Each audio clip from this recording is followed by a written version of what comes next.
KG and Ringy Quick Hitter. Vegas hunts. Vegas lights, desert nectar, and cold brews. Team ATC had an amazing past couple of weeks, and really, an amazing past couple of years with our January treasure hunts. KG and I hit Vegas again this year for the annual SHOT Show and hung out at the Garrett booth on Wednesday and Thursday. If you like getting outside and away from your computer and phone, this is the show for you. Everything imaginable for the outdoors. Gypsy left the Lone Star State along with the rest of the Garland Garrett crew, and Warren and Colleen were also there representing Garrett Australia. We ran into a lot of familiar faces as usual and managed to keep out of trouble for the most part. A few of us saw the Beatles show. Pretty amazing and freaky. Lucy in the Sky with Diamonds, if you know what I'm saying. After that, we hit the road with Warren and Colleen, as has become tradition, and this year we dragged Gypsy along with us into the desert.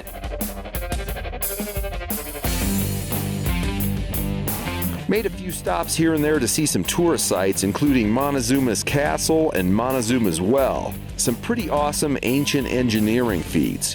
When you think of people running around in the Middle Ages, you generally think of Europe first. But obviously there was a lot of stuff happening over here at the same time. Really interesting stuff, but I'm done babbling about it because we also put several hundred miles on the vehicles during our week-long quest for coinage. We hit about 8 different sites, did a little sifting and detecting, and by the end of the week we had a whole table full of goodies. A couple of little pieces of gold, probably 20 pieces of silver, a dangerous scorpion, and a lot of cool history. Last year's hunt was limited by some kind of plague that Colleen managed to spread to all of us, but we toughed it out and Warren recovered a silver coin as well as this awesome sterling silver belt buckle with his AT Pro. Now that's a ripper of a find. It's an 85 and I got this awesome looking coin that just popped out. Look at that.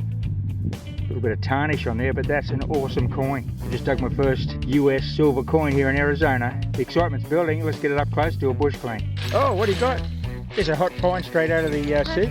I got a little locket. It's a pendant. Oh, heck, I got a little heart it's a locket. I pulled up this little key fob with a dog's face, and then this year, more than 100 miles away, Warren matched it with this one. Those are the only 2 fobs in that style I've ever seen, and I got to see them unearthed in Arizona in the company of Australian people about a year apart. Kind of weird. Maybe next year we'll find another one. Last year's hunt also gave me this cool little advertising hammer made of pure copper. Turns out it was from Stearman's Vehicle Company in St. Louis. Found this ad from a newspaper printed in 1918, which is really cool, but enough about last year. This year, with the help of Gypsy and less sickness, we crushed it. She found this cool little toy sheriff's badge, as well as this nice copper mining tag. As a group, we ended up with a handful of silver coins, including one from Canada, and we found coins from Japan, Cuba, and Mexico to add to our coin from India found last year. The Indian pice coin is, well, another long story for another day. CB is always tending to the wildlife, relocating lizards and geckos like this one we named Charlie, but desert detecting poses real dangers, and we've been confronted many times by rattlesnakes and scorpions. Oh, I see him there. Okay, here we go. We've got a bit of a dangerous wildlife that we've uncovered. He looks pretty agitated too. He's not happy about it. He's very unhappy when I almost touched him. Yeah, I poured him out and I reached in and I put my hand in there and stirred it around and I jumped out of my skin. Each day was a struggle to survive, but we were able to subsist on the nutrients extracted from these vitamin-fortified chocolate energy units. Some of the best finds this year included a sterling silver teething ring fob that was made to look like a pocket watch but was never engraved, a couple of US collar pins, a mini sterling fork and spoon found by CB and Colleen, and some really cool tokens. Together with last year's tokens, we managed to find a couple of obscure town names, Winkleman and San Carlos, which I think was an Indian trading post back in the day, and then there's the more well-known city of Cottonwood. Kane and Anthony joined us for a day and not only found a few cool items, but Kane also shared the Cottonwood token he found a while back to complete our group set. There were a couple of Grand Canyon souvenirs as well, a fob with a Thunderbird and a silver-plated bracelet that didn't have much silver left on it, but was still pretty cool, as each link had a different Native American icon or theme.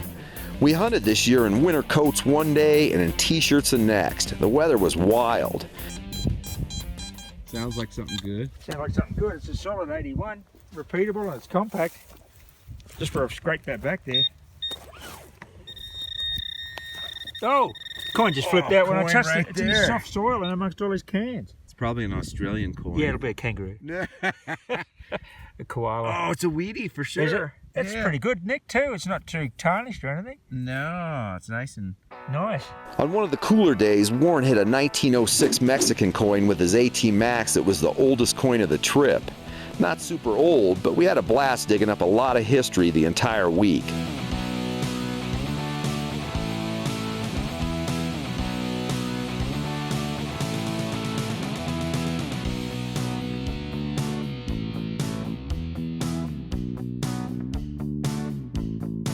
One last thing, we did a little research and planned to hike out to an old camp along a railroad, but never got there last year, as we were just forming the plans and hit a dead end. This year, Warren and I made a second attempt, which fell short once again.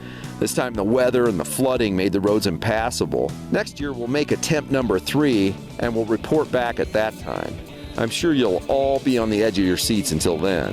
Happy hunting, everybody. Hope you all have a great 2020 full of roundness and juice. Ringy out. Quick hitter!